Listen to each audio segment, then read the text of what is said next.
নমস্কাৰ স্বাগতম এয়া হৈছে সুপাৰ প্ৰাইম ষ্টুডিঅ'ত মই প্ৰাঞ্জল প্ৰচণ্ড বৰষুণে মুম্বাইত সৃষ্টি কৰিছে আহুকালৰ বান বৰষুণৰ বাবে ঠায়ে ঠায়ে ব্যাহত বিদ্যুৎ সংযোগ মঙলবাৰে মুম্বাইৰ বাছিগাঁৱত বিদ্যুৎ যোগান ব্যাহত হৈ সুউচ্চ পথত হঠাতে আবদ্ধ হৈ পৰে এখন মনোৰেল যাৰ ফলত কেইবাজনো যাত্ৰী আবদ্ধ হৈ পৰে লগে লগে ঘটনাস্থলীত আৰম্ভ হয় উদ্ধাৰ অভিযান ক্ৰেনৰ সহায়ত যাত্ৰীসকলক উলিয়াই অনা হয় মনোৰেলখনৰ পৰা যাত্ৰীসকল 1 ঘণ্টাৰো অধিক সময় ধৰি তাত আবদ্ধ হৈ আছিল মহাৰাষ্ট্ৰৰ মুখ্যমন্ত্ৰী দেবেন্দ্ৰ ফডনৱিছে এই ঘটনাৰ তদন্তৰ নিৰ্দেশ দি সকলো যাত্ৰীক নিৰাপদে উদ্ধাৰ কৰা হৈছে বুলি আশ্বাস দি ৰাইজক আতংকিত নহবলৈ আহ্বান জনায় বিগত দুদিন ধৰি ধাৰাসাৰ বৰষুণৰ ফলত মুম্বাইত বিঘিনি ঘটিছে 24 ঘণ্টাত 300 মিলিমিটাৰতকৈ অধিক বৰষুণৰ ফলত বাট পথ পানীয়ে বুৰাই পেলাইছে স্থানীয় ৰেলপথসমূহো ডুব গৈছে বানত পলম হৈছে কেইবাখনো বিমানৰ চলাচলতো মুম্বাই থানে আৰু ৰায়গড়ত পুনৰ ৰেড এলাৰ্ট জাৰি কৰা হৈছে আইএমডিয়ে এই অঞ্চলসমূহত প্ৰচণ্ড বৰষুণৰ আগজাননীও জাৰি কৰিছে মহাৰাষ্ট্ৰৰ মুখ্যমন্ত্ৰী দেবেন্দ্ৰ ফডনৱিছে স্থানীয় লোকসকলক সাৱধানতা অৱলম্বন কৰি চলিবলৈ পৰামৰ্শ প্ৰদান কৰিছে দৃশ্যবোৰ দেখুৱাইছোঁ আপোনালোকক মনোৰেল আবদ্ধ হৈ পৰিল আৰু তাৰ পাছত ক্ৰেনৰ সহায়ত যাত্ৰীসকলক উদ্ধাৰ কৰা হ'ল কেনেধৰণে ক্ৰেনৰ সহায়ত যাত্ৰীসকলক উদ্ধাৰ কৰা হৈছিল সেই দৃশ্য বৰ্তমান আপোনালোকৰ সন্মুখত এতিয়া মায়ানগৰী মুম্বাইত হাহাকাৰ অৱস্থা একমাত্ৰ অত্যধিক বৰষুণ আৰু কৃত্ৰিম বানপানীৰ ফলত অত্যধিক বৰষুণ আৰু কৃত্ৰিম বানপানীয়ে মায়ানগৰী মুম্বাইত কেনেধৰণৰ অৱস্থাৰ সৃষ্টি কৰিছে এই দৃশ্যবোৰ দেখিলে আপুনি হয়তো অনুমান কৰিব পাৰিব সাধাৰণতে ভাৰতবৰ্ষৰ ভিতৰতেই অতি ধনী চহৰ বুলি কোৱা হয় মুম্বাই জাকজমক চহৰ বুলি কোৱা হয় বলিউড নগৰী বুলি কোৱা হয় আৰু সেই মুম্বাইতে এনে অৱস্থা ইতিমধ্যে মুখ্যমন্ত্ৰীগৰাকীয়ে সকলোকে সাৱধানতা অৱলম্বন কৰিবলৈ পৰামৰ্শ আগবঢ়াইছে প্ৰচণ্ড বৰষুণে মুম্বাইত এনেধৰণেই আহুকালৰ সৃষ্টি কৰিছে বান বৰষুণৰ বাবে ঠায়ে ঠায়ে বিদ্যুৎ সংযোগ ব্যাহত হৈ পৰিছে আৰু মঙলবাৰে মুম্বাইৰ বাছিগাঁৱত বিদ্যুৎ যোগান ব্যাহত হৈ সুউচ্চ পথত হঠাতে আবদ্ধ হৈ পৰে এইখন মনোৰেল এয়া পোনপটীয়া দৃশ্য আমি দেখুৱাই আছোঁ মুম্বাইৰ পৰা এই অঞ্চলটো মুম্বাইৰ বাছিগাঁৱত বিদ্যুৎ যোগান ব্যাহত হৈ পৰাৰ ফলত কেনেধৰণে সুউচ্চ পথত এই মনোৰেলখন আবদ্ধ হৈ পৰিল তাৰ পাছত কেনেধৰণে বৰ্তমানে উদ্ধাৰ অভিযান চলি আছে তাৰেই কিছু দৃশ্য বৰ্তমান পোনপটীয়া সম্প্ৰচাৰত আহি আছে আমি আপোনালোকক দেখুৱাইছোঁ কেইবাজনো যাত্ৰী তাত আবদ্ধ হৈ পৰে আৰু হাহাকাৰ লাগে যাত্ৰীসকলৰ মাজত আৰু এয়া উদ্ধাৰকাৰী দল উপস্থিত হৈ উদ্ধাৰ অভিযান চলাই থকাৰ দৃশ্য ক্ৰেনৰ সহায়ত যাত্ৰীসকলক এজন এজনকৈ উলিয়াই অনা হৈছে এজন গেঞ্জি পৰিধান কৰি থকা যাত্ৰীক দেখিবলৈ পোৱা গৈছে স্বাভাৱিকতেই তাত বহুত গৰম আৰু বিদ্যুৎ সংযোগো নাই সেই গৰমৰ মাজত তেওঁলোক আবদ্ধ হৈ আছিল এনেও আৰ্দ্ৰতা মুম্বাইত বহুত বেছি সেই আৰ্দ্ৰতাৰ মাজত এনেধৰণে বিদ্যুৎ সংযোগ ব্যাহত হৈ পৰাৰ ফলত হঠাৎ মনোৰেলৰ মাজত আবদ্ধ হৈ পৰাটো অত্যন্ত দুৰ্ভাগ্যজনক এই যাত্ৰীজনক উদ্ধাৰ কৰি লগে লগে এম্বুলেন্সৰ সহায়ত চিকিৎসালয়লৈ নিয়াৰ ব্যৱস্থা কৰা হৈছে দৃশ্য পোনপটীয়াকৈ আহি আছে আমি আপোনালোকক দেখুৱাইছোঁ 1 ঘণ্টাৰো অধিক সময় ধৰি তেওঁলোক আবদ্ধ হৈ আছিল হয়তো তাতকৈ বেছি সময় হ'ব মহাৰাষ্ট্ৰৰ মুখ্যমন্ত্ৰী দেবেন্দ্ৰ ফডনৱিছে এই ঘটনাৰ তদন্তৰ নিৰ্দেশ দিছে আৰু সকলো যাত্ৰীক নিৰাপদে উদ্ধাৰ কৰি থকা হৈছে বুলি খবৰ কৰিছে ভাষ্য আহিছে শুনাইছোঁ मैंने वडाला डिपो से ट्रेन पकड़ी थी ऑफिस से आ रहा था तो बाद में ट्रेन बीच में आके रुक गई पहले बीच में एक बार रुकी थी फिर वहाँ से वापस स्टार्ट हो गई और यहाँ पे आके बीच में ही रुक गई तो फिर एक 5-6 घंटे से हम लोग इसमें अटके हुए तो अंदर से एसी बीसी बंद था तो बहुत सफोकेशन हो रहा था तो बाद में 1-2 लोगों ने मिलके वो खिड़कियाँ कांच तोड़ दिया जैसे थोड़ी हवा आ रही थी थोड़ी राहत मिली लोगों ने अच्छा सहकार्य किया वो फायर ब्रिगेड वालों ने उनके वजह से हम ठीक से निकल पाए अंदर थोड़ा लोग पैनिक हो रहे थे अभी मैं ठीक हूँ ओके कोई प्रॉब्लम नहीं है कुछ लोग अभी मेरे ख्याल से अभी और 100-150 लोग रहेंगे अभी भी बच्चे तो नहीं है अभी जेंट्स ही है लेडीज भी लगभग निकल गई है सब जेंट्स ही है बूढ़े लोग वगैरह सब निकल गए ठीक है सर थैंक यू এতিয়াও প্ৰায় 150জনমান লোক তাত আবদ্ধ হৈ থকা বুলি সতৰ্ক কৰা হৈছে সাফোকেশ্যনৰ কথা কৈছে মানে উশাহ নিশাহৰ অসুবিধা হৈছিল এই যাত্ৰীসকলৰ মাজত কাৰণ বহু সময় ধৰি তাত বিদ্যুৎ সংযোগ ব্যাহত হৈ পৰাৰ ফলত মনোৰেলখন আবদ্ধ হৈ পৰে আৰু তাত এচিৰ সংযোগ থাকে প্ৰতিটো ডবাতে সেই এচিৰ সংযোগ ব্যাহত হৈ পৰিল মানে উশাহ নিশাহৰ পোনপটীয়াকৈ সমস্যাৰ সৃষ্টি হ'ল সেই কথা এজন যাত্ৰীয়ে উল্লেখ কৰিছে মহিলাসকলক ইতিমধ্যে উদ্ধাৰ কৰা হৈছে বহু কেইজন পুৰুষ এতিয়াও তাত আবদ্ধ হৈ আছে বুলি সতৰ্ক কৰিছে এইগৰাকী যাত্ৰীয়ে এয়া স্বাভাৱিকতে অতি ভয়ংকৰ ঘটনা কৃত্ৰিম বানপানী ধাৰাসাৰ বৰষুণ আৰু বিদ্যুৎ সংযোগ হঠাৎ ব্যাহত হৈ যোৱাৰ ঘটনা কাৰণ বহু স্থানত ট্ৰান্সফৰ্মাৰ ফুটিছে বহু স্থানত বিদ্যুতৰ যিবোৰ সংযোগ আছে সেইবোৰ বিকল হৈ পৰিছে যাৰ ফলতে বিদ্যুৎ সংযোগ এই মনোৰেলখনতো ব্যাহত হৈ পৰিল যাৰ ফলতে হঠাৎ ৰৈ পৰিল এই মনোৰেলখন আৰু তাৰ পাছত এজন এজনকৈ যাত্ৰীসকলক উদ্ধাৰ কৰাৰ দৃশ্য ক্ৰেনৰ সহায়ত উদ্ধাৰ কৰা হৈছে তেওঁলোকক কিন্তু ইতিমধ্যে মহাৰাষ্ট্ৰৰ মুখ্যমন্ত্ৰী দেৱেন্দ্ৰ ফডনৱিছে সকলোকে শান্তি বৰ্তাই ৰাখিবলৈ আৰু আতংকিত নহবলৈ আহ্বান জনাইছে কিন্তু তাৰ পাছতো স্বাভাৱিকতে হঠাৎ কোনোবা এখন বন্ধ ৰেলত যদি এচি বন্ধ হৈ পৰে বা আন সা সৰঞ্জামবোৰ বন্ধ হৈ পৰে উশাহ নিশাহৰ যদি সমস্যা হয় তেনেহ'লে আতংকিত হোৱাটো স্বাভাৱিক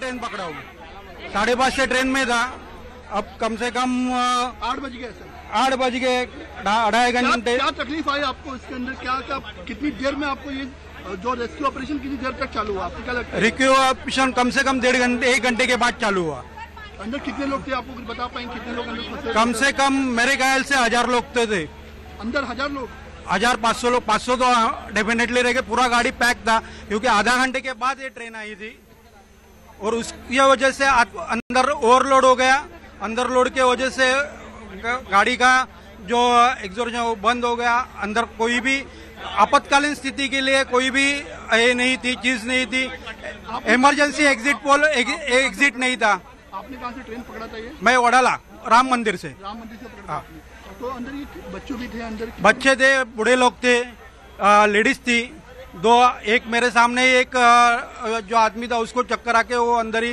बंद हो गया पेशेंट थे सब पेशेंट थे वहाँ पे कोई ऐसा स्ट्रेसफुल नहीं था बट ऑब्वियसली सीनियर सिटीजन और किड्स भी थे तो प्रॉब्लम तो होती है सबको निकलने में कोई वे ऑफ कम्युनिकेशन था एमआरडी की तरफ से या फिर पुलिस या बीएमसी की तरफ से वो तो कम्युनिकेशन था प्लस वहाँ पे साउंड प्रूफ तो आवाज़ नहीं आती है तो उनको हमको बताना पड़ा ये मोबाइल नंबर पे कॉल बैक करिए तब ऐसे कॉल होता है किस चीज को थी खाली suffocation is the main problem बाकी तो मुंबई की स्पिरिट है तो कोई दिक्कत नहीं उसके अंदर সাফোকেশ্যনৰ কথা কৈছে মানে উশাহ নিশাহৰ সমস্যা হ'ল তাত কাৰণ ইতিমধ্যে সকলো ইঞ্জিন তাত বিকল হৈ পৰিল হঠাৎ বিদ্যুৎ কৰ্তন হৈ যোৱাৰ ফলত আৰু ভিতৰলৈ যি বাহিৰৰ অক্সিজেনৰ অহা যোৱা কৰা যি পথ আছে সেই পথো বন্ধ হৈ পৰিল আৰু যাৰ ফলতে এনেধৰণৰ বহু উশাহ নিশাহৰ সমস্যা তাত থকা লোকসকলে ভোগ কৰা বুলি সদৰি কৰিছে এয়া পোনপটীয়া দৃশ্য বৰ্তমানে উদ্ধাৰ অভিযান চলি আছে সকলো লোককে এতিয়ালৈকে উদ্ধাৰ সম্পন্ন হৈ যোৱা নাই বহু লোক এতিয়াও আবদ্ধ হৈ আছে আৰু বেছি সংখ্যক পুৰুষেই ভিতৰত আবদ্ধ হৈ থকাৰ খবৰ আহিছে আৰু এইসকলক এজন এজনকৈ উদ্ধাৰ কৰি থকাৰ দৃশ্য আমি দেখুৱাইছোঁ বিগত দুদিন ধৰি ধাৰাসাৰ বৰষুণৰ ফলত মুম্বাইত বিঘিনি ঘটি আছে 24 ঘণ্টাত 300 মিলিমিটাৰতকৈ অধিক বৰষুণৰ ফলত বাট পথ পানীয়ে বুৰাই পেলাইছে স্থানীয় ৰেলপথসমূহো ডুব গৈছে বানত পলম হৈছে কেইবাখনো বিমানৰো চলাচল মুম্বাই থানে আৰু ৰায়গড়ত পুনৰ ৰেড এলাৰ্ট জাৰি কৰা হৈছে আইএমডিয়ে এই অঞ্চলসমূহত প্ৰচণ্ড বৰষুণৰ আগজাননীও জাৰি কৰিছে মহাৰাষ্ট্ৰৰ মুখ্যমন্ত্ৰী দেৱেন্দ্ৰ ফডনৱিছে স্থানীয় লোকসকলক সাৱধানতা অৱলম্বন কৰি চলিবলৈ পৰামৰ্শ প্ৰদান কৰিছে আৰু তাৰ মাজত হঠাৎ বিদ্যুৎ সংযোগ কৰ্তন হৈ যোৱাৰ ফলত এখন মনোৰেল আবদ্ধ হৈ পৰাৰ খবৰ আৰু মনোৰেলখনত বহু সংখ্যক যাত্ৰী আছিল একাংশৰ কিছু শাৰীৰিক অসুস্থতা হোৱা বুলিও আমি গম পাইছোঁ কাৰণ উশাহ নিশাহৰ অসুবিধা হৈছে মনোৰেলখনৰ ভিতৰত বিদ্যুৎ সংযোগ কৰ্তন হোৱাৰ ফলত পাছত ক্ৰেনৰ সহায়ত উদ্ধাৰকাৰী দলে উদ্ধাৰ অভিযান চলায় কিন্তু উদ্ধাৰ অভিযান চলাওঁতেও প্ৰায় 1.5 ঘণ্টা পলম হৈছে বুলি একাংশ লোকে এই মনোৰেলখনৰ পৰা ওলাই অহাৰ পাছত আমাৰ সাংবাদিকৰ সন্মুখত মন্তব্য কৰিছে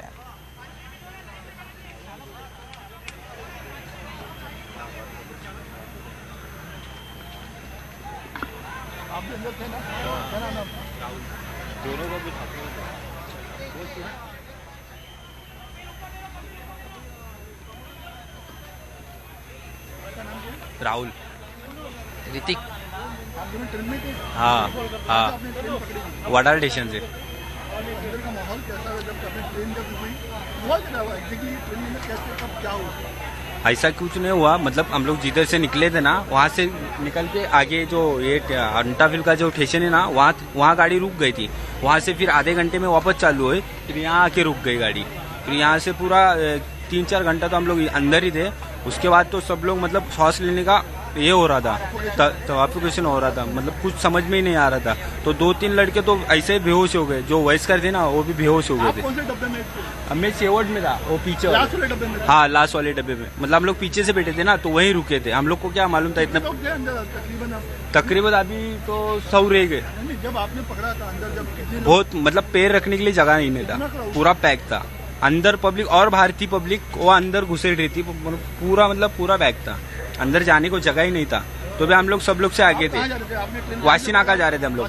हाँ भारत पेट्रोल पंप के इधर वहीं रहते ना हम लोग, इसकी वजह से अभी ठीक है। अभी हम लोग कंफर्टेबल है पूरा। हम लोग कांच भी फूट गया है ना, अंदर सब लोग फोड़ दिए थे कांच भी। जो बंदे लोग थे ना उन लोग ने फोड़ दिया था, मतलब जो पैसेंजर लोग थे उन्होंने कांच तोड़ दिया। हाँ उन लोग ने तोड़ दिया कांच। आपका नाम क्या है? ऋतिक। ऋतिक आपके अंदर थे? ओ अंदर था हमने। तो क्या कितनी भीड़ थी अंदर? क्या बहुत भीड़ थी। जब आप अंदर फंसे थे क्या माहौल था? बहुत ये हो गया था, बहुत तकलीफ हो रहा था अंदर, बहुत तकलीफ हो रहा। सोच लेने का नहीं, ये हाथ पे ये हो रहा था पूरा। हाँ पूरा सब काम में भीग गए, पूरा भीग गए। हाँ पसीना बहुत आ रहा था, बहुत चिल्ला रही थी। आपकी तबीयत अभी ठीक है? अभी ठीक है, अभी जरा ये हो रहा है, अभी दवा विवा लेंगे घर पे जाके, तब सब सही हो जाएगा। ठीक, जय महाराज। মুঠতে তাৰকাৰে সমৃদ্ধ মুম্বাইত এতিয়া বৰষুণৰ বিভীষিকা। ধাৰাবাহিক বৃষ্টিপাতে স্তব্ধ কৰিছে মায়ানগৰীৰ জনজীৱন। ৰেল বিমান উভয় সেৱা বন্ধ, মহানগৰীৰ মাজত চলিছে নাও। মায়ানগৰী মুম্বাইত মহা আহুকাল। বৰষুণত বুৰ গৈছে মুম্বাই চহৰ। ধাৰাসাৰ বৰষুণে প্ৰাণ কাঢ়িছে প্ৰায় 12 জনৰ। বৃহস্পতিবাৰলৈকে নাই বৰষুণ হ্ৰাসৰ সম্ভাৱনা। জোৱাৰ ভাটাৰ আশংকাত ভুগিছে মুম্বাইবাসী। সচৰাচৰ তাৰকাৰে খচিত চহৰখনৰ দৃশ্য যেন এয়া নহয়। দেশৰ বাণিজ্যিক ৰাজধানীত এতিয়া ধাৰাসাৰ বৰষুণৰ প্ৰলয়। বিগত 2টা দিনে চলি আছে অবিৰত বৰষুণ। মুম্বাই, থানে আৰু ৰায়গড়ত জাৰি কৰা হৈছে ৰেড এলাৰ্ট। শেহতীয়া তথ্য অনুসৰি ঠায়ে ঠায়ে বন্ধ কৰা হৈছে ৰেল সেৱা। ছত্ৰপতি শিৱাজী মহাৰাজ টাৰ্মিনাছ আৰু থানে ষ্টেচনৰ মাজত, হাৰ্বাৰ লাইন, কুৰ্লা আৰু শিৱাজী টাৰ্মিনাছৰ মাজতো বন্ধ কৰা হৈছে ৰেল সেৱা। পৰৱৰ্তী জাননী নিদিয়া পৰ্যন্ত স্তব্ধ ৰেলৰ যাতায়াত। বিপদ সীমাৰ প্ৰায় নিকটত মিথি নদীৰ পানী। মাত্ৰ 90 সেণ্টিমিটাৰ পানী বাঢ়িলেই প্ৰবল বানৰ সন্মুখীন হ'ব মুম্বাইবাসী। মহাৰাষ্ট্ৰৰ মুখ্যমন্ত্ৰীয়ে সাৱধানতা অৱলম্বনৰ পৰামৰ্শ দিছে মুম্বাইবাসীক। देखिए महाराष्ट्र के करीब पिछले 2 दिनों में बहुत बड़े पैमाने पर बारिश हुई है। कई जिलों में रेड अलर्ट और ऑरेंज अलर्ट है और अगले 3 दिन भी अगर हम देखिए 21 तारीख तक विशेष रूप से महाराष्ट्र के आधे जिलों में कई रेड अलर्ट है, कई ऑरेंज अलर्ट है। और इसके चलते बड़े पैमाने पर हम लोगों ने जो एहतियात बरतनी है उसके बारे में अभी चर्चा की है। हमारे जो कंट्रोल रूम है उस कंट्रोल रूम से सारे जिलों में जो हमारी यंत्रणा है उस यंत्रणा को अलर्ट दिया गया है। अलग अलग जगह पर जिस प्रकार से नुकसान हो रहा है वहां मदद देने की कोशिश कर रहे हैं और आगे में जो डिजास्टर आ सकता है उसका मिटिगेशन करने का प्रयास चल रहा है। মুম্বাই মহানগৰীৰ বহু পথ এতিয়া পানীৰ তলত। বন্ধ কৰি দিয়া হৈছে বহু বিদ্যালয়, মহাবিদ্যালয়। বতৰ বিজ্ঞান বিভাগৰ প্ৰতিবেদন অনুসৰি যোৱা 24 ঘণ্টাত মুম্বাইৰ কেইবাটাও অঞ্চলত 200 মিলিমিটাৰতকৈ অধিক বৰষুণ হৈছে। ইয়াৰে সৰ্বাধিক বৰষুণ হৈছে মুম্বাইৰ পূব দিশৰ উপকণ্ঠ অঞ্চল ভিক্ৰলিত 255.5 মিলিমিটাৰ। মুম্বাই আৰক্ষীৰ নেতৃত্বত চলি আছে উদ্ধাৰ অভিযান। কোনো কোনো স্থানত পানীৰ মাজেৰে বিদ্যালয়ত শিক্ষাৰ্থীক উপস্থিত কৰাইছে আৰক্ষী বাহিনীয়ে। প্ৰচণ্ড বৰষুণ আৰু জোৱাৰ ভাটাৰ ভাবুকিৰ বাবে marine drive, Worli, Bandra Carter road আৰু মাদদ্বীপৰ উপকূলীয় অঞ্চলত নিৰাপত্তা অধিক শক্তিশালী কৰা হৈছে। মুম্বাইৰ সকলো পৰ্যটনৰ স্থান পৰ্যটকৰ বাবেও বন্ধ কৰি দিয়া হৈছে। মুম্বাইৰ বৰ্ষা বিঘ্নিত পৰিস্থিতিত বিঘ্নিত হৈছে বিমানৰ যাতায়াতো।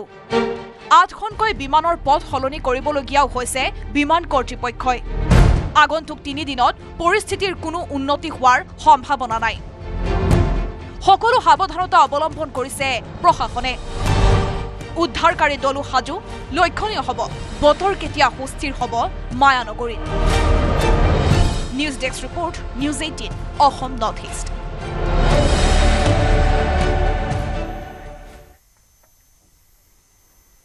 ভোট চোৰ বিতৰ্কত নতুন মূৰ নিৰ্বাচন আয়োগৰ পৰিসংখ্যাৰ ভুল ব্যৱহাৰ হৈছিল নেকি লোকনীতি CSDSৰ সহ সঞ্চালক সঞ্জয় কুমাৰৰ এক্সপোষ্টৰ পিছতেই ভোট চুৰিৰ অভিযোগক লৈ ঘনীভূত হৈছে সন্দেহ যি তথ্যৰ আলম লৈ ৰাহুল গান্ধীয়ে মহাৰাষ্ট্ৰৰ নিৰ্বাচনত বিজেপিৰ বিৰুদ্ধে ভোট চুৰিৰ অভিযোগ আনিছিল সেই একেখিনি তথ্যকে তেওঁৰ ডেটা টিমে ভুলকৈ বুজা বুলি স্বীকাৰ কৰিছে সঞ্জয় কুমাৰে লোকনীতি CSDS অৰ্থাৎ centre for studies of developing societies প্ৰকল্পৰ সহ সঞ্চালক নিৰ্বাচন বিশেষজ্ঞ সঞ্জয় কুমাৰে তেওঁৰ ডেটা টিমে নিৰ্বাচন আয়োগৰ পৰিসংখ্যা ভুলকৈ বুজা বুলি স্বীকাৰ কৰিছে নিৰ্বাচন আয়োগৰ যি পৰিসংখ্যা CSDSে প্ৰকাশ কৰিছিল সেয়া ভুল আছিল বুলি স্বীকাৰ কৰিছে CSDSৰ টিমে ডেটা চিটৰ শাৰীবোৰ ভুলকৈ হিচাপ কৰা বুলি দুখ স্বীকাৰ কৰিছে সঞ্জয় কুমাৰে মহাৰাষ্ট্ৰৰ নিৰ্বাচনত 2024 লোকসভা আৰু বিধানসভা নিৰ্বাচনৰ তথ্যৰ তুলনামূলক ব্যাখ্যা কৰোতে পৰিসংখ্যাখিনি CSDSৰ দলে ভুলকৈ বুজিলে বুলি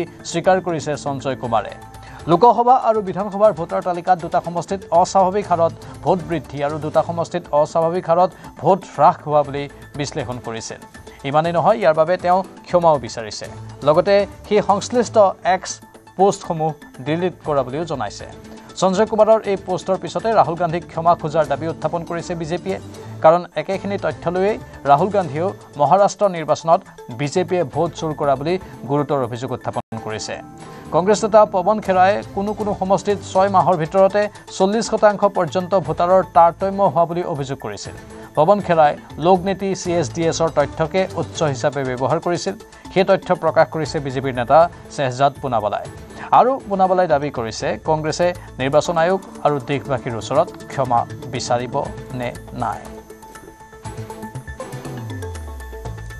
40 घंटे तक ये झूठ परोसा जा रहा था कांग्रेस के नेता पवन खेड़ा इस पे ट्वीट करते हैं फिर डिलीट करते हैं राहुल गांधी के बेबुनियाद आरोप भी CSDS के डेटा पे आधारित हैं 40 घंटे तक ये जो झूठ परोसा गया जो अफवाहों का बाजार गर्म किया हमारे लोकतंत्र को कमजोर करने के लिए निर्वाचन आयोग पे बेबुनियाद सवाल उठाने के लिए इसकी जिम्मेदारी कौन लेगा क्या राहुल गांधी देश से माफी मांगेंगे क्या ट्वीट डिलीट कर देना एक्सपोज डिलीट कर देना जो नुकसान आपने लोकतंत्र को पहुंचाया है जो तार-तार किया है आपने जनता के विश्वास को उसका क्या होगा और देखिए ये जो पहला ट्वीट है इसका अध्ययन करिए तो 34,000 व्यूज हैं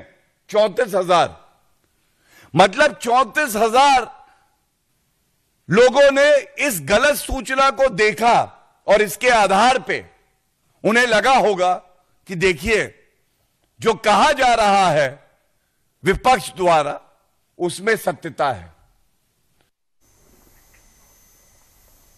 নতুন দিল্লীত চীনৰ বৈদেশিক মন্ত্ৰী ৱাং ই মঙলবাৰে নতুন দিল্লীত উপস্থিত হৈ চীনৰ বৈদেশিক মন্ত্ৰীজনে সাক্ষাৎ কৰে প্ৰধানমন্ত্ৰী নৰেন্দ্ৰ মোদীক সোমবাৰে বিদেশ মন্ত্ৰী এছ জয়শংকৰে উল্লেখ কৰিছিল যে দুয়োখন দেশৰ মাজত চলি থকা কঠিন সময়খিনিত দুয়ো দেশে একেলগে আগবাঢ়ি যোৱাৰ পৰিকল্পনা কৰিছে আমাৰ সম্পৰ্কত যিকোনো ইতিবাচক গতিৰ ভিত্তি হৈছে সীমান্ত অঞ্চলৰ শান্তি সেই শান্তি যৌথভাৱে বৰ্তাই ৰখাৰ ক্ষমতা আমাৰ ভিত্তি 3 বছৰৰ ভিতৰত প্ৰথমবাৰৰ বাবে চীনৰ বৈদেশিক মন্ত্ৰী ৱাং ইৰ ভাৰত ভ্ৰমণ এক তাৎপৰ্য বহন কৰা খবৰ প্ৰধানমন্ত্ৰী নৰেন্দ্ৰ মোদীয়ে SCO শীৰ্ষ সন্মিলনৰ বাবে টিয়ানজিন ভ্ৰমণৰ মাত্ৰ কেইসপ্তাহমান পূৰ্বে আহি ভাৰতত উপস্থিত চীনৰ বিদেশ মন্ত্ৰী 7 বছৰৰ পাছত প্ৰথমবাৰৰ বাবে চীন ভ্ৰমণ কৰিব প্ৰধানমন্ত্ৰী নৰেন্দ্ৰ মোদীয়ে বৈঠকৰ সময় আৰু সুৰে প্ৰকাশ কৰে যে 2020 চনৰ গালৱান সংঘৰ্ষৰ পিছত দ্বিপাক্ষিক সম্পৰ্কক উন্নীত কৰাৰ যোজনা চলোৱা হৈছে বৈদেশিক পৰিক্ৰমা মন্ত্ৰী এছ জয়শংকৰ আৰু ৰাষ্ট্ৰীয় নিৰাপত্তা উপদেষ্টা অজিত দোভালৰ সৈতে হোৱা বৈঠকত ৱাং ইয়ে মিলাপ্ৰীতিৰ সুৰত কথা পাতে তেওঁ এই মুহূৰ্তটোক দুই দেশৰ সম্পৰ্কৰ উন্নতি আৰু বৃদ্ধিৰ গুৰুত্বপূৰ্ণ সুযোগ বুলি উল্লেখ কৰিছে তেওঁ লগতে কয় যে চীন ভাৰতৰ সুস্থ আৰু সুস্থিৰ সম্পৰ্কই দুয়োখন দেশৰ মৌলিক আৰু দীৰ্ঘম্যাদী স্বাৰ্থ পূৰণ কৰিব যাৰ বাবে দুয়োখন দেশৰ নেতাসকলৰ কৌশলগত নিৰ্দেশনা অনুসৰণ কৰাৰ প্ৰয়োজনীয়তাৰ ওপৰত গুৰুত্ব আৰোপ কৰে জয়শংকৰে কয় মতভেদ বিবাদ হ'ব নালাগে প্ৰতিযোগিতাৰ সংঘাতো হ'ব নালাগে ভাৰত আৰু চীনৰ মাজত সুস্থিৰ আৰু গঠনমূলক সম্পৰ্ক কেৱল দুয়োখন দেশৰে নহয় বিশ্বৰ স্বাৰ্থত বুলিও উল্লেখ কৰে জয়শংকৰে চীনৰ বিদেশ মন্ত্ৰীক সাক্ষাৎ কৰি এক্স মাধ্যমযোগে প্ৰতিক্ৰিয়া প্ৰকাশ প্ৰধানমন্ত্ৰী নৰেন্দ্ৰ মোদীৰ ৱাং ইক লগ পাই আনন্দিত হোৱা বুলি জনোৱাৰ লগতে সোঁৱৰিলে বিগত বছৰ কাজানত ৰাষ্ট্ৰপতি জিনপিঙৰ সৈতে হোৱা সাক্ষাতৰ কথা ৰাষ্ট্ৰপতি জিনপিঙৰ সৈতে হোৱা সাক্ষাতৰ পাছৰ পৰাই ভাৰত চীনৰ সম্পৰ্কই অবিৰত অগ্ৰগতি লাভ কৰিছে বুলি উল্লেখ কৰে প্ৰধানমন্ত্ৰীয়ে আনহাতে এক্স মাধ্যমযোগে মোদীয়ে মুকলিকৈ ঘোষণা কৰিলে SCO শীৰ্ষ সন্মিলনত অংশ লোৱাৰ কথা ভাৰত আৰু চীনৰ মাজত সুস্থিৰ গঠনমূলক সম্পৰ্কই আঞ্চলিক তথা বিশ্ব শান্তি আৰু সমৃদ্ধিৰ ক্ষেত্ৰতো যথেষ্ট অৰিহণা যোগাব বুলি আশাবাদী প্ৰধানমন্ত্ৰী and some issues of mutual interest. Having seen a difficult period in our relationship, Excellency, our two nations now seek to move ahead. This requires a candid and constructive approach from both sides. In that endeavor, we must be guided by the three mutuals: mutual respect, mutual sensitivity, and mutual interest. Differences must not become disputes, nor competition, conflict.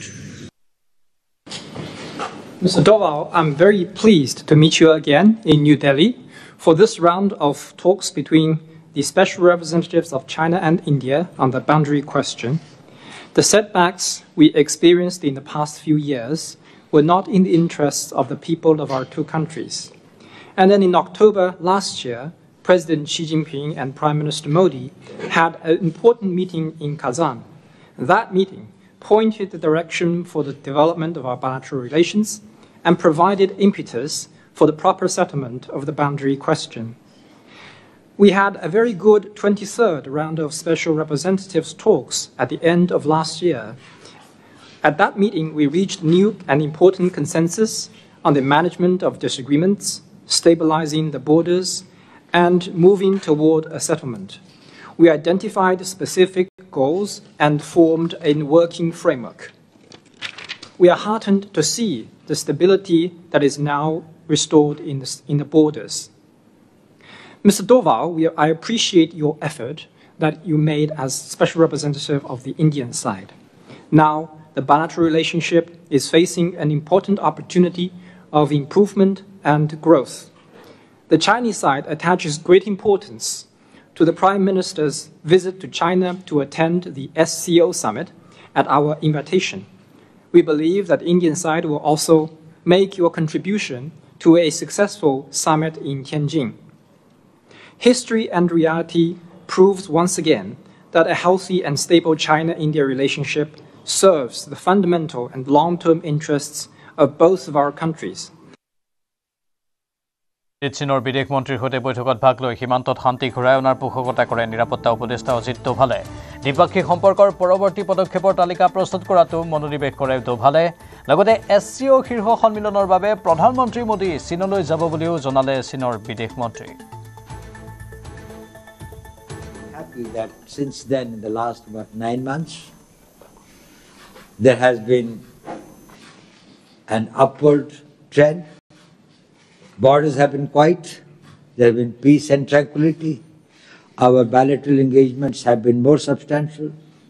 And we are most grateful to our leaders who, in Kazan, in October last, were able to set a new trend. And we have profited a lot since then. The new environment that has been created has helped us in moving ahead in the various areas that we were working on. I'm very hopeful that, like the last one, this 24th Special Representative level talks would be equally successful. Our Prime Minister will be visiting for the SCO summit shortly, and therefore I think that this Assar level talks assume a very special importance. This is the 75th year of our diplomatic relations, and it's a time to celebrate. And we find that with this new energy and the new momentum, that it is this thing with your personal efforts and with the maturity and the sense of responsibility of our diplomatic teams and our missions in the countries, your ambassador here, and also our armies on the borders, we have been able to make it this thing.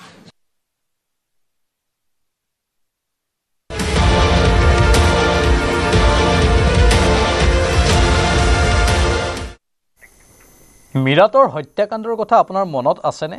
মনত আছেনে কেনেকৈ প্ৰেমিকৰ সৈতে মিলি মুস্কান ৰস্তগীয়ে স্বামীক হত্যা কৰি ড্ৰামৰ ভিতৰত মৃতদেহ লুকুৱাই থৈছিল? সেই ঘটনাৰ কেইমাহমান পাছতে পুনৰ সংঘটিত হ'ল অনুৰূপ ঘটনা। এইবাৰ ৰাজস্থানত 1.5 মাহ পূৰ্বে লগ পোৱা তথাকথিত বন্ধুৰ বাবে মহিলাই হত্যা কৰিলে স্বামীক। ৰাজস্থানৰ খৈৰথাল তিজাৰা জিলাৰ এটা ঘৰৰ ছাদত নীলা ৰঙৰ ড্ৰামৰ ভিতৰত ভৰাই থোৱা অৱস্থাত উদ্ধাৰ হংসৰাজ ওৰফে সুৰজ নামৰ এজন 35 বছৰীয়া যুৱকৰ মৃতদেহ। উত্তৰ প্ৰদেশৰ শাহজাহানপুৰত ঘৰ সুৰজৰ, কিন্তু ৰাজস্থানৰ কিষাণগড় বাসত পত্নী আৰু 3 সন্তানৰ সৈতে ভাড়াঘৰত বাস কৰিছিল সুৰজে। 17 আগষ্ট দেওবাৰে চুবুৰীয়াই হঠাতে ঘৰটোৰ পৰা দুৰ্গন্ধ পায়। লগে লগে ঘটনাৰ বিষয়ে আৰক্ষীক জনায় চুবুৰীয়াই, আৰু তাৰ পিছতে পোহৰলৈ আহে আচল ঘটনা। পচি যোৱা অৱস্থাত চোকা অস্ত্ৰৰে ডিঙি কটা মৃতদেহ উদ্ধাৰ কৰে আৰক্ষীয়ে। তদন্তত প্ৰকাশ পাইছে যে হংসৰাজৰ পত্নী সুনীতাই প্ৰেমিকৰ সহায়ত তেওঁক হত্যা কৰিছে। দুয়োজনে নিমখেৰে ভৰা নীলা ড্ৰামটোত মৃতদেহ ৰাখি অপৰাধ লুকুৱাৰ চেষ্টা কৰিছিল। আৰক্ষীয়ে তদন্ত কৰি মূল অভিযুক্ত সুনীতা আৰু ঘৰৰ মালিকৰ পুত্ৰ তথা সুনীতাৰ প্ৰেমিক জিতেন্দ্ৰক গ্ৰেপ্তাৰ কৰে। 18 আগষ্ট সোমবাৰে দুয়োকে জিম্মাত লোৱা হয়। প্ৰাথমিক তদন্ত অনুসৰি সুনীতা আৰু জিতেন্দ্ৰৰ মাজত সম্পৰ্ক আছিল আৰু তেওঁলোকে একেলগে থাকিবৰ বাবে হংসৰাজক হত্যাৰ ষড়যন্ত্ৰ ৰচনা কৰিছিল।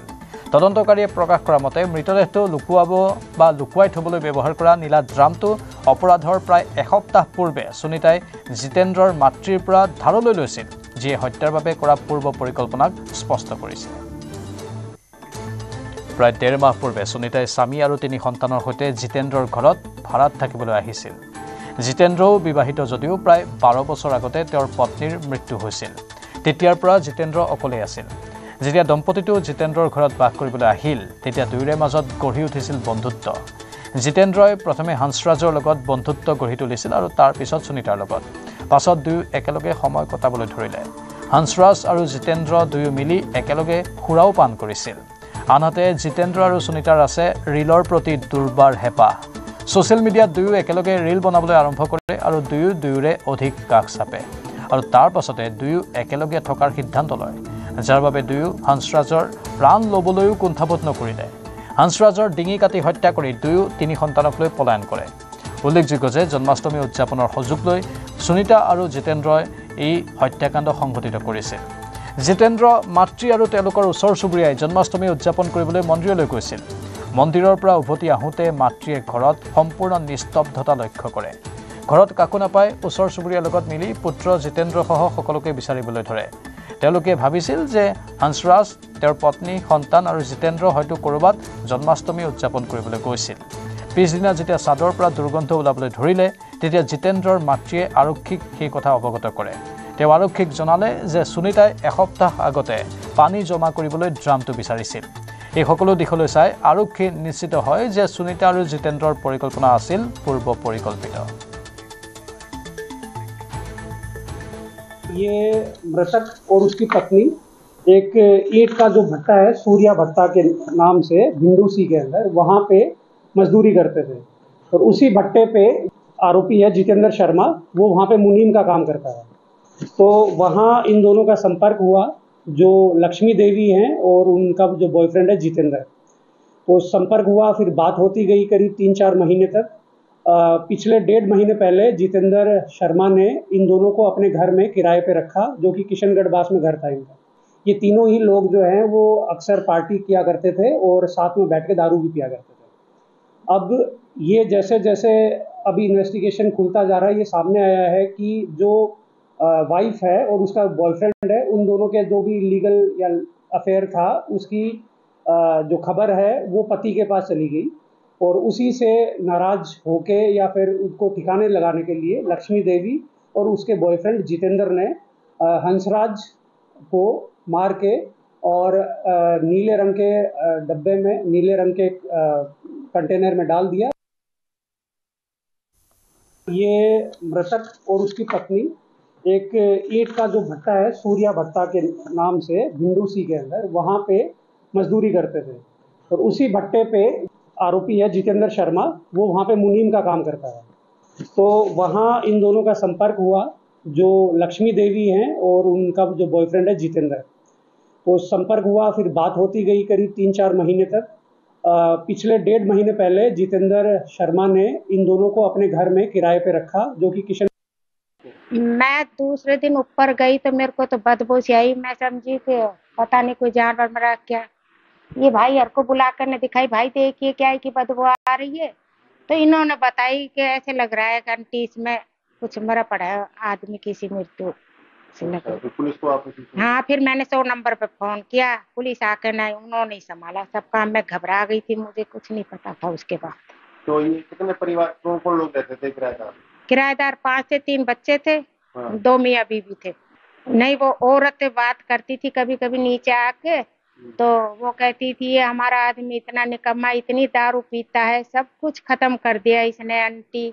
मेरे को तो दूसरे दिन पता चला, जब वो भी ना आया, बेटा भी ना आया, और वो भी फिर मैं ऊपर जाके देखी तो मन की वो भी उनके साथ ही गए। फिर শিৱসাগৰত ফুট গধূলিতে শিশু অপহৰণৰ চেষ্টা। এবছৰীয়া শিশুক অপহৰণৰ চেষ্টাক লৈ উত্তেজনাৰ সৃষ্টি হ'ল। শিৱসাগৰৰ বৰপুখুৰী পাৰত শিশু অপহৰণৰ এই চেষ্টা, এগৰাকী মহিলাসহ এজন ই ৰিক্সা চালকক আটক কৰা হৈছে। অভিযুক্ত ই ৰিক্সা চালকজনৰ নাম পিকু মাহালী। এজন লোকে নাতিয়েকক ফুৰাই থাকোঁতে এই অঘটনটো সংঘটিত হয়। বিৰাজ নাথ নামৰ লোকজনে অপহৰণকাৰী মহিলাৰ পৰা উদ্ধাৰ কৰে শিশুটিক। আৰক্ষীয়ে অভিযুক্ত ই ৰিক্সা চালক আৰু মহিলাগৰাকীক জিম্মাত লৈছে।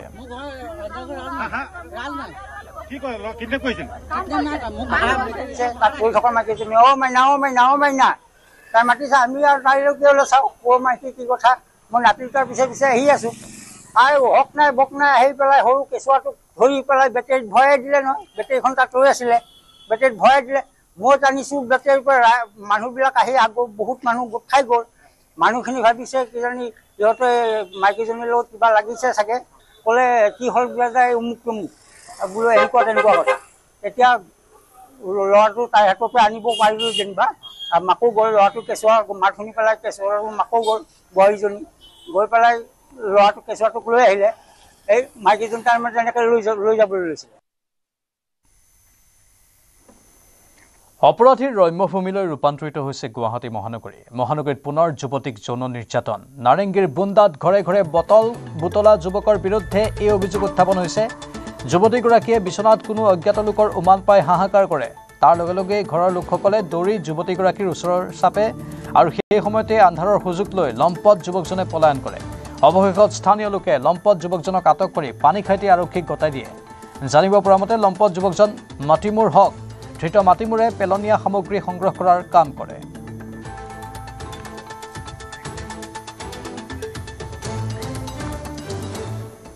সুপাৰ প্ৰাইমত এইখিনিতে সময় চমু বাণিজ্যিক বিৰতিৰ।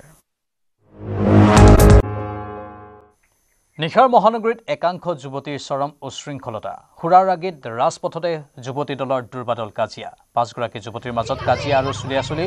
নিশা 12ৰ পৰা ওলাই ৰাজপথত কাজিয়াত লিপ্ত হয়। মাজনিশা জু ৰোডৰ 12ৰ পৰা ওলাইছিল যুৱতী কেইগৰাকী। 12ৰ পৰা ওলাই মাৰপিটত লিপ্ত হয় যুৱতীৰ এই দলটো।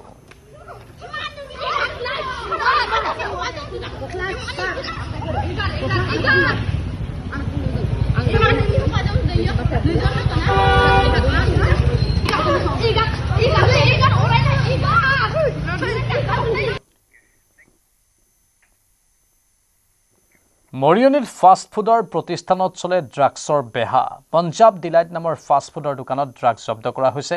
ৰান্ধনীশালত জব্দ বৃহৎ পৰিমাণৰ নিচাজাতীয় টেবলেট। কমেও 50 লাখ টকাৰ নিচাজাতীয় টেবলেট জব্দ কৰা হৈছে। আৰক্ষীয়ে জব্দ কৰে ব্ৰাউন চুগাৰৰো 2টা পেকেট।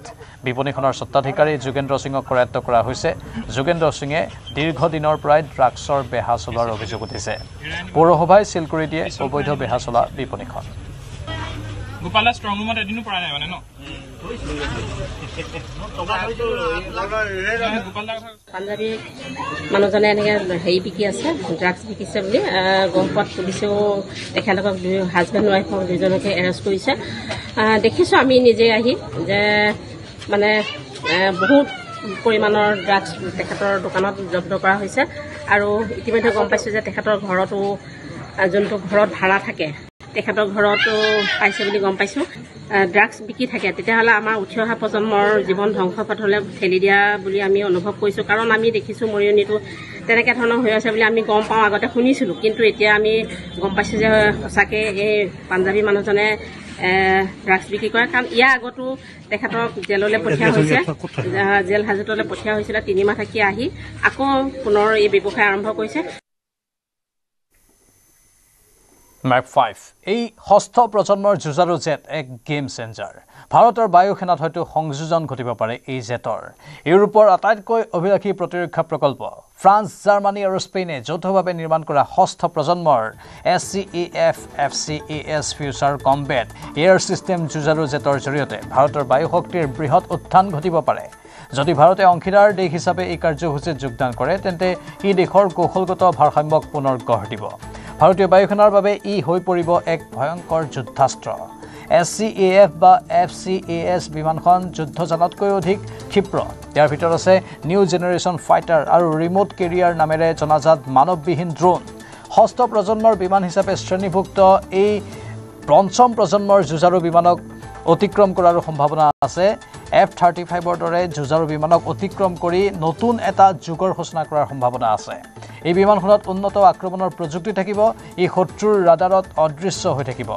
সংহত AI আৰু ইলেক্ট্ৰনিক যুদ্ধ ক্ষমতাই ইয়াক ভৱিষ্যতৰ অন্যতম উন্নত যুদ্ধযান হিচাপে গঢ়ি তুলিব ইয়াক লেজাৰ অস্ত্ৰ আৰু হাইপাৰসনিক মিছাইলেৰে সজ্জিত কৰা হ'ব যাৰ জৰিয়তে ই কেইছেকেণ্ডমানৰ ভিতৰতে শত্ৰুৰ লক্ষ্য ধ্বংস কৰিব পাৰিব প্ৰতিৰক্ষা বিশেষজ্ঞসকলৰ মতে ভাৰতে SCAF FCASৰ দৰে উন্নত যুদ্ধ বিমান অধিগ্ৰহণ কৰাটো পাকিস্তানৰ বাবে এক ভয়ংকৰ ভাবুকি হ'ব পাৰে বৰ্তমান পাকিস্তান চীন আৰু আমেৰিকাৰ আউপুৰণি বিমানৰ ওপৰত নিৰ্ভৰশীল আনহাতে ভাৰতৰ হাতত ইতিমধ্যে ৰাফেল আৰু সুখৰ দৰে আধুনিক বিমান আছে প্ৰতিৰক্ষা বিশেষজ্ঞসকলে মত প্ৰকাশ কৰিছে যে ভাৰতীয় বায়ুসেনাত FCASৰ অন্তৰ্ভুক্তিয়ে ভাৰতৰ বিমান শ্ৰেষ্ঠত্বক অতুলনীয় কৰি তুলিব পাৰে পাকিস্তানৰ বৰ্তমানৰ বায়ু প্ৰতিৰক্ষা ব্যৱস্থাই যুদ্ধজানত AI আৰু ড্ৰোন প্ৰযুক্তিৰ বিৰুদ্ধে সংগ্ৰাম কৰিব লাগিব যাৰ ফলত ভাৰতে আকাশ মাৰ্গত সম্পূৰ্ণ আধিপত্য বিস্তাৰ কৰিব পাৰিব আৰু পাকিস্তানক ধূলিসাৎ কৰিব পাৰিব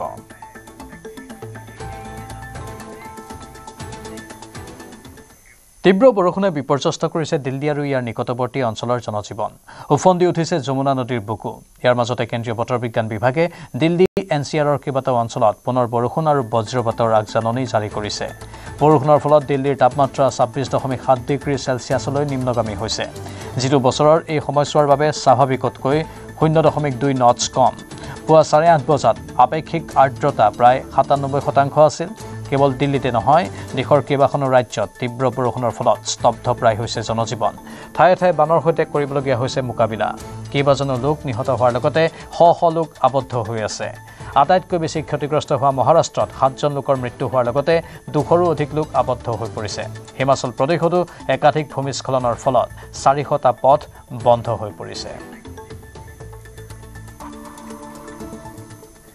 প্ৰমোদ বড়োৰ আমলত বিটিআৰত ব্যাপক দুৰ্নীতি নিৰ্বাচনী প্ৰচাৰত বিটিআৰৰ দুৰ্নীতিক লৈ সৰব মুখ্যমন্ত্ৰী ভিচিডিচিৰ জৰিয়তে বিটিআৰত দুৰ্নীতি হোৱা বুলি মন্তব্য মুখ্যমন্ত্ৰীৰ ভিচিডিচিয়ে বিটিআৰত দৰিদ্ৰ মানুহৰ তেজ খাইছে মুখ্যমন্ত্ৰীয়ে বক্তব্য প্ৰদান কৰে ভিচিডিচিত দুৰ্নীতি থাকিব নোৱাৰিব বুলি হুংকাৰ দিছে PMAOৰ গৃহ বিটিআৰত বহু লোকে নোপোৱাৰো দাবী মুখ্যমন্ত্ৰীৰ আমি ভিচিডিচিৰ বাবে বিটিআৰ বনোৱা নাছিলো মুখ্যমন্ত্ৰীয়ে এই কথা সদৰি কৰিছে ভিচিডিচিৰ দোকান বন্ধ কৰিম বুলি অংগীকাৰ মুখ্যমন্ত্ৰী হিমন্ত বিশ্ব শৰ্মাৰ ভিচিডিচি বোলা বস্তুটো ঠিক নহয় অসমতো নাই ভিচিডিচি এই কথাটো চলি আছিল ইমান দিন চলি আছিল কিন্তু কৰবাতটো শেষ হ'ব লাগিব নহলে তেতিয়া আপোনালোকে দেখিছে পাব্লিক কিমান অপোজ কৰি আছে যি সিদ্ধান্ত হ'ব কোকৰাঝাৰত হ'ব যদি বিজেপিৰ চৰকাৰ হয় নাথাকে বেলেগৰ চৰকাৰ হলে তেওঁলোকক আপোনালোকে খুদিব লাগিব তেওঁলোকৰ হৈ মই উত্তৰটো কেনেকৈ দিম 2003 চনত হাগ্ৰামা চিফ হৈছিলে আৰু আজি প্ৰমোদ বড়ো চিফ কিমান দিন হ'ল 22 বছৰ 22 বছৰত আমাৰ মাটি হোৱা নাই ঘৰ পোৱা নাই অৰুণোদয় পোৱা নাই স্কুল নাই ৰাস্তা ঘাট হোৱা নাই নদীৰ ওপৰত দলং হোৱা নাই গুৱাহাটীত পুলিচৰ চাকৰিৰ কাৰণে ফৰেষ্ট গাৰ্ডৰ কাৰণেও কোনেও তামোল এখনো খুৱাব নালাগে কিন্তু কোকৰাঝাৰৰ চাকৰি আমি এনেকে তামোল নোখোৱাকৈ পাব পাৰো নেকি আজি দিছপুৰৰ চাকৰি যেনেকৈ দুৰ্নীতি নাই স্বজন দুখন নাই খেলি মেলি নাই তেনেকে কোকৰাঝাৰৰ চাকৰিও আমি ধুনীয়াকৈ দুখীয়া মানুহক দিব পাৰিব লাগিব এয়া আছিল আজি ছুপাৰ প্ৰাইম নমস্কাৰ